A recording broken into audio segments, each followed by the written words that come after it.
Dear, very good morning, dear student. Today we do lesson number 5, separation of substances. Separation means किसी substance को, जैसे एक से ज़्यादा substances हैं, कोई mixture है तो उसमें से उनको कैसे separate करना है. Okay, in our daily life there are many instances when we notice a substance being separate from a mixture material.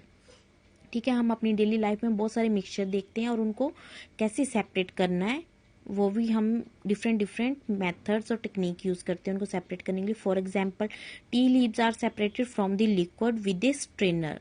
छन्नी से हम यूज करते हैं टी लीव्स को सेपरेट करने के लिए टी से. No, grain is separated from stock while harvesting. जैसे ग्रेन, गेहूं जो है हम सेपरेट करते हैं उसकी स्टॉक से.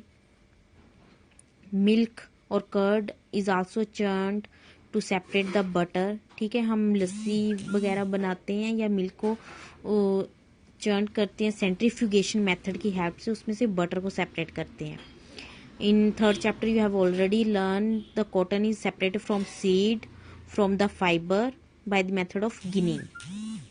ओके, जैसे आप अपने घर पे दलिया या पोहा वगैरह बनाते हो तो उसमें भी चिल्ली वगैरह के जो बड़े बड़े पीसीज होते हैं तो वो आप उनको अपनी हैंड पिकिंग मेथड से, ठीक है, सेपरेट कर सकते हो. Okay, suppose you are given a basket containing mango और guava. Suppose you have a some basket in which contain mango and guava, तो you have to separate them by using hand and place mango in one container and guava in another container. Okay, so it is very easy to separate these large material, but in case of smaller material it's very difficult, it's very impossible to separate small particles.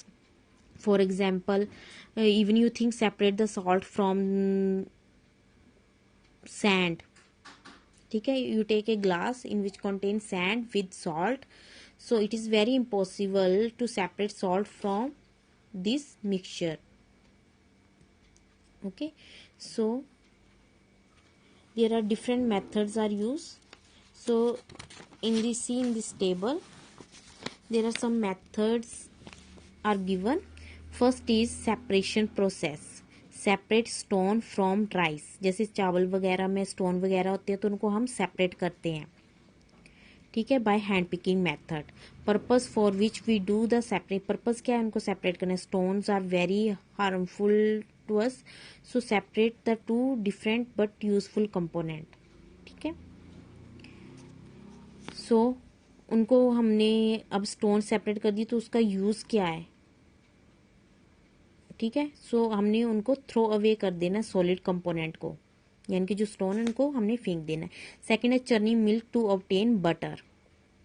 फिर हमने milk को churn करना है, उसको छोल, जैसे लस्सी वगैरह उसकी बनाते हैं उसमें से हमने बटर को सेपरेट कर देना है. To remove non useful component. ठीक है, जो नॉन यूजफुल कंपोनेंट है जो हमारे काम का नहीं है, सिर्फ बटर हमारे काम का है तो उसको रखना है और बाकी को हमने थ्रो आउट कर देना है. नेक्स्ट है separate tea leaves. Tea leaves क्या है, आपकी इम्प्योरिटीज है. सो रिमूव इम्प्योरिटीज और harmful component and we use both the component. जो टी लीव्स है हम अपने एज ए मन्योर यूज कर सकते हैं और टी को हम एज ए उसको ले सकते हैं पीने के लिए. Process with its purpose and the way to separate the component are used. Okay, so in this way we separate some harmful and non-useful substances and we get some useful component that are used by us. Okay, so useful component are useful for our body, so हम उनको ले लेते, जो non useful component है उनको हम throw away कर देते हैं. The substance to do we separated may be particle of different size or material. These may be in any three state of matter: solid, liquid और gas. ठीक है, जो सब्सटेंस आप सेपरेट करते हो वो डिफरेंट साइज के होते हैं. वो सॉलिड फॉर्म में भी हो सकते हैं, गैस में भी हो सकते हैं और लिक्विड में भी. Okay, how do we separate substances mixed together if they have so many different properties? ठीक है, इन सब्सटेंसेस को हम कैसे सेपरेट कर सकते हैं क्योंकि हर सब्सटेंस की जो प्रॉपर्टी है वो डिफरेंट होती है. Okay, Is it clear? Today we do only up to this topic. Okay, have a nice day.